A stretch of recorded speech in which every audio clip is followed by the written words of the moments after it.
We are back with some Palworld, so it's only right that we do a tips video, because who knows, maybe you'll learn something. Ah, fuck, they got me. Oop, saved it. And before we get started, if you got some useful tips or tricks, let everyone know in the comment section, because we might as well spread the word on some really useful tips.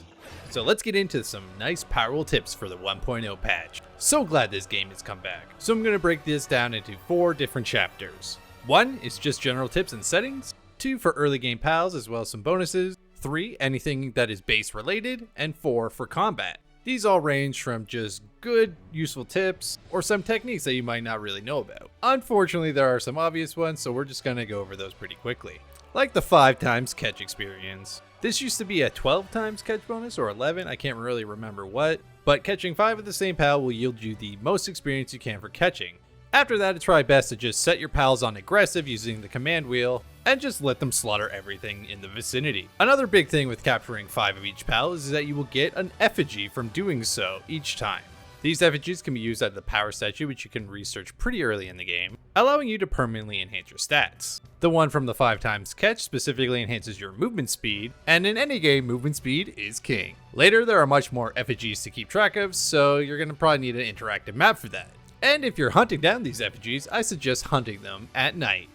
They really do stand out in the nighttime much clearer than they do in the day. Because, you know, when everything's dark and you see something shining green, it attracts pretty good attention. Again, if you're really hunting these down, just use an interactive map. It'll be much more efficient. And if you want to hunt them down yourself, there is a pal called Nox that will help you with its passive, as its passive does have an ability to detect the effigies. It can be found outside at night at the Windswept Hills and a few other starting locations. Next, we have doing elemental debuffs to add to catch percentages. Every elemental attack will apply a debuff of its own, such as grass doing the ivy, water attacks making things wet, and when you try to catch something that has one of these debuffs on it, it will be much more significant than it normally would. These as well have elemental reactions with other elements, which I will get into in the combat section, so you can fast forward to it now. The not needing to hold F setting. Because who isn't tired of holding down F to do any kind of construction, assembling palospheres, anything around the base? In your settings, head to keyboard or your controller pad and there'll be a single button press for hold interactions. So turn that on, as well as change build mode switching from hold to toggle. That way you can just press C to switch back and forth between construction, deconstruction, and painting mode pretty easily. The way we'll say this gets less and less useful as you play more of the game, as you'll get better pals with higher and higher handiwork that will just do all the work for you around the base. Unless you're maybe planning on AFKing during the night when your pals are most likely asleep, it doesn't serve much of a purpose other than, you know, maybe doing a little something while you're AFK. And this frees up times that you can spend doing something else, like fishing. Because fishing is not only fun and cool, but it's also pretty damn rewarding. Except for this occasion. Another great setting is your mounted zoom out distance, because normally you're pretty zoomed in when you're on top of a mount. Definitely makes aiming your palospheres a little hard. In the options under the graphics settings, scroll down to camera settings. After turning off motion blur, of course, you can find camera shake as well as ride camera distance. Crank that bad boy up to 2 and you'll notice a huge difference. At first I didn't think it was a big deal, but now that I've done it, I really truly appreciate the new distance. Moving on to treasure maps. You can find treasure maps in a whole bunch of different ways. Primarily dungeons, raiding enemy bases, as well as a lot of other dangerous locations. You can only have 10 treasure maps active at one time, so just be careful of that. And it will show a marker on the map, and it will lead you to a dig site. And thank God that we don't have to hold F here. And you will get juicy rewards, usually some kind of schematic, as well as these juicy handbooks that increase the stats of your pals permanently, such as mining, planting, cooling, all that stuff. Now here's a pretty cool grappling gun technique. Essentially using the momentum from the grappling gun, you can activate your glider before you reach your location with the grappling gun, and get a massive boost to your gliding. You can pair this with some passes from certain pals such as like Celeray to extend the duration of your high speed gliding, or even the ability to not lose any altitude while you're doing tricks like this. Also pairing this with Gale Cloud will give you some massive speed boosts, and who needs a flying mount if you can travel like this? And this is just a little fun fact. If you're ever suffering from intense cold or heat, you can summon a pal to counteract what you're dealing with. Fire pals to counteract the intense cold, and ice pals to counteract the extreme heat. Just a great detail about this game. Watchtowers are new and you should get them immediately. Not only will each watchtower reveal the entire area, but will reveal locations of bounties, other eagle statues, and bosses within each area. So definitely keep your eye open for them. as it will make exploring much easier in the future. Oh, and I'm a robot. Up next is catching merchants. If you ever like what a merchant has to offer, catching them will be a permanent way that you can buy whatever you want, whenever you want, because you're not always going to have money on you at that current time. Now, if you're not lucky enough to catch them on your first try, you will potentially have to deal with a wanted level. But don't worry, cops can't really climb, and you'll have plenty of chances to catch this merchant. Now, there are two ways you can go about using this merchant. You can just summon him at your base and go up and talk to him before he hopefully goes off and does his own thing. Or you can set up a viewing cage and throw this pal in there and use him whenever you want. Next is metal merchants. These creepy guys like to hang out at churches. This one in particular is the Desolate Church. Using dog coins, you can buy some amazing stuff here. Mostly in particular, some accessory slots. You can also buy various hats, stat fruits for boosting your pal's stats, elixirs to permanently boost your own stats, and star fruits to increase the rank of your pal, as well as some rare schematics and handbooks to increase the stats of all your pals. You can earn dog coins by doing a whole variety of different things, winning raids, fishing, opening those mini towers, or just rummaging through some scrap piles. All are great ways to earn these dog coins so that you can get these amazing items as soon as possible. Heck, getting 70 for just an easy raid? Pretty awesome.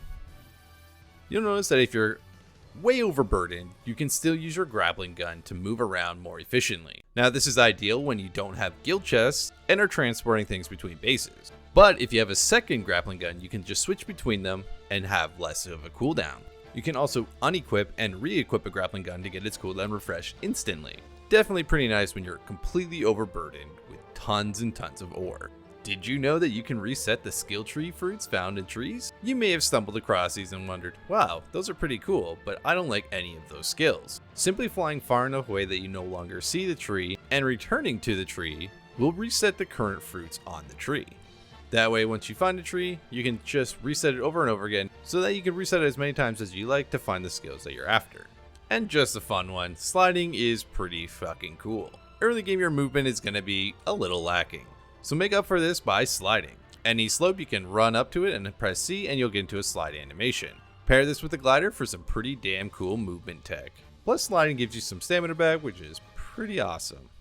Speaking of pretty awesome, pressing X for auto running. Yep. That's pretty simple.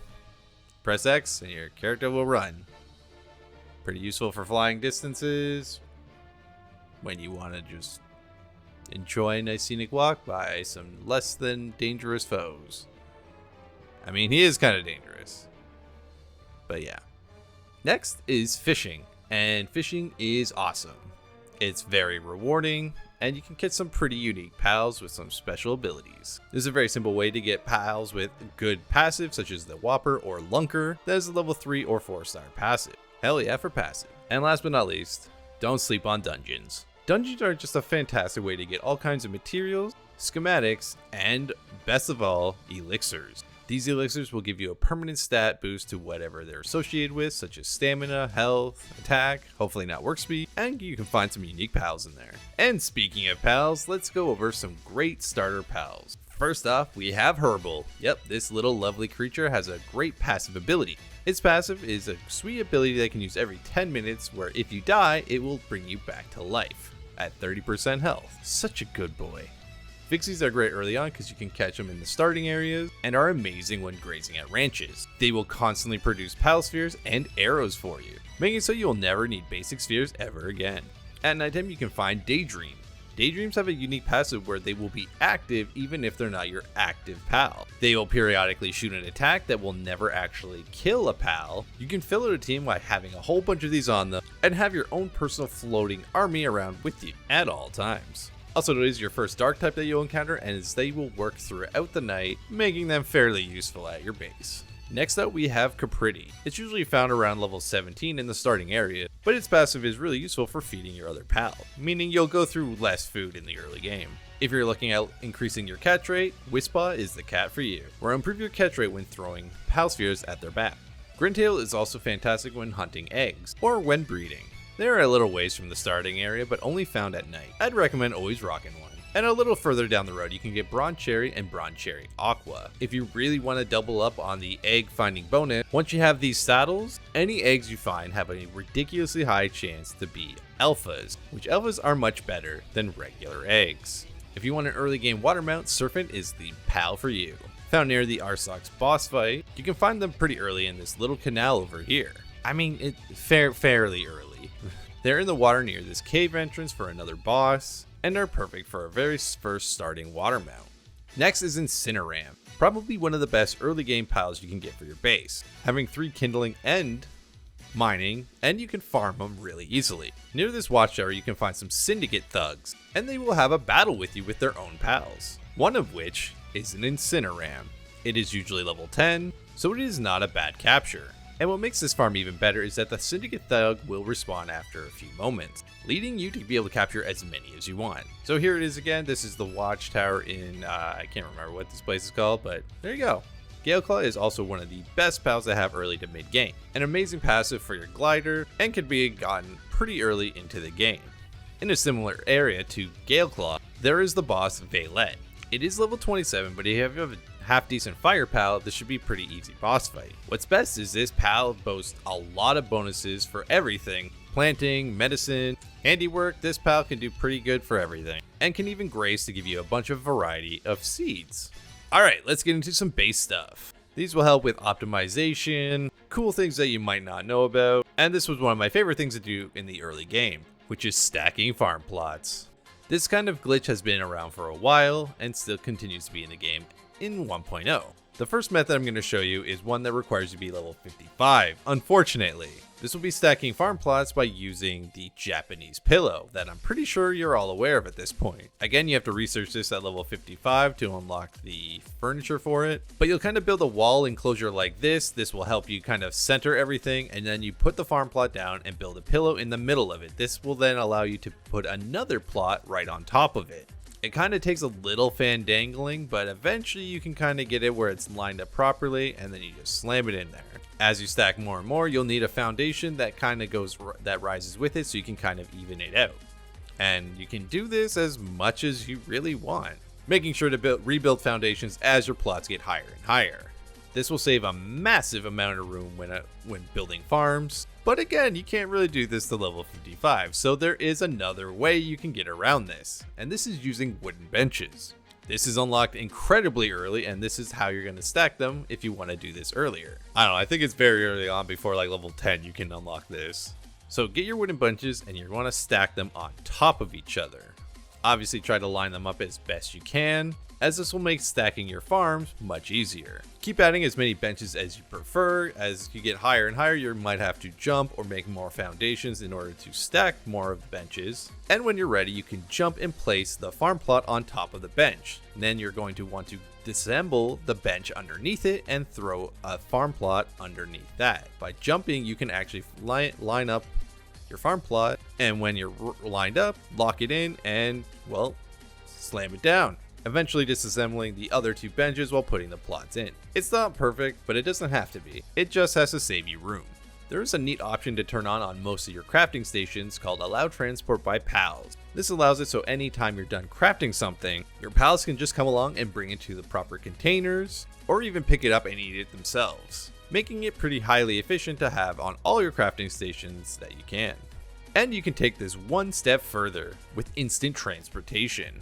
By building a small enclosure for some chests, specifically having an entrance with a door, any transportation needs can be met instantly. It will save time so that your transporters do not have to walk back and forth between stuff, as long as the door is closed. If you do open it, they will try to resume and keep going back and forth, and that's just kind of annoying. Close the door and they will instantly transport anything they pick up. I find this particularly useful for like my other bases where I'm just kind of mining or doing whatever, and I will only just build a guild chest, so everything is just getting transported there. Speaking of which, guild chests are goddamn awesome. For any sub bases, there's no need to have multiple storage containers full of different materials, where you can just have a guild chest that can function just as one whole thing.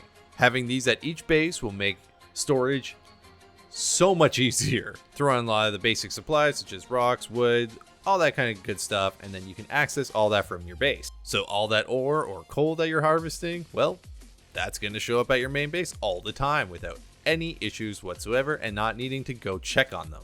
And a bonus fun fact, any food that is stored in the guild chest will not deteriorate. So if you're making your food last longer, this is the way to do it. And up next, we have optimizing the PAL research facility. This is a great way to further increase the bonuses of mining, watering, planting, all that good stuff for all your base PALs. But did you know you can speed up the process immensely by having a PAL research facility at each base location? As long as you have a PAL at each location that has the ability to research what you're doing, it will go so much faster, saving a lot of time and energy and getting those passive bonuses much quicker. And if you're chilling at base, you can just probably use one of your PALs to do the researching just in case. Next is condensing a condensed PAL. The condenser is a great way to not only raise the stats, but as well as the passive ability for each PAL. But say you want to level up a different PAL of the same species, you can condense one that has already been condensed, and all that progress will go towards your new PAL. So all those benefits will never be wasted. And this is a stupid one that I can't believe I didn't find out earlier. These events are just so good for Paldium, as each of the meteor fragments turn into 3 fragments of Paldium. I mean, it's pretty good. Like, you can do dungeons as well for Paldium, and it's just really good, but I just thought I'd mention it. It's pretty neat. And lastly, we're moving on to some sweet combat stuff. Basically tips and tricks to get the most out of battling, starting off with unsummoning to dodging attacks. This is not Pokemon, and you should not play it as such, as if your pal's about to be hit by something, just recall it. A lot of dangerous attacks are very telegraphed, and your poor pals don't have to sit there and take it. Unsummon and resummon again to quickly dodge attacks that normally would be pretty catastrophic. Just also to remember to watch out for the attacks yourself. This technique has helped me take on pals way higher than I should, and generally makes combat much more interactive and fun. Eventually, when you start having harnesses, you can mount your pals, letting you have control of their attacks. These attacks are separate cooldowns from when you just let them run amok, as they're able to use their strongest abilities right away. This is insanely powerful, especially for pals such as Blazamut, and using its signature ability, Brawn Impact. You can really unleash some really high devastating damage very quickly like this, wiping out raids, taking out raid bosses, all that in quick time. Plus it just looks good with all the explosions. Are you tired of being stuck in long animations for your PAL attacks? Well, don't worry, you can cancel out of it. By simply hitting spacebar in a direction, your PAL will do a little weird dash. The long charge up time will be cancelled, or even better, you can let the attack go and then kind of cancel out the long after effects. Very useful tool so you're not locked into these animations and forced to take a whole bunch of damage that you didn't want to. Plus it's funny when this goofy dragon does its little slide. And now we're circling back to these elemental debuff combos. So all these elemental debuffs that you can apply, such as Burn, Ivy, all increase your catch chance. But these debuffs can also interact with other elements for increased damage or reduced damage, such as Burn here. While Burn is in effect, grass damage is reduced by half, which makes sense, as I would expect leaves and stuff to not really get too close to fire. When applying the wet effect, any electric damage while the wet effect is still up is 2 times damage for electricity damage, getting you some shockingly good results. With the Ivy debuff, fire damage is increased by 2 times, which I really didn't think is needed when using this sweet move. But nonetheless, the damage was doubled, even though it definitely did not need to be. When the ground debuff Mud is applied, electric damage is reduced by half. And lastly, with the electricity debuff, water damage is increased by 2 times. Well, those are some of the tips that I've come across that I found pretty useful and decided to share with you guys. And just like at the beginning, feel free to share any of your tips that might help out any other players. I'm so glad this game got a big resurgence. It's been a blast to start all over again and just have fun with the game. So thanks for watching. Hopefully these have helped you guys in some way, and I will catch you on the next one. And stay safe out there.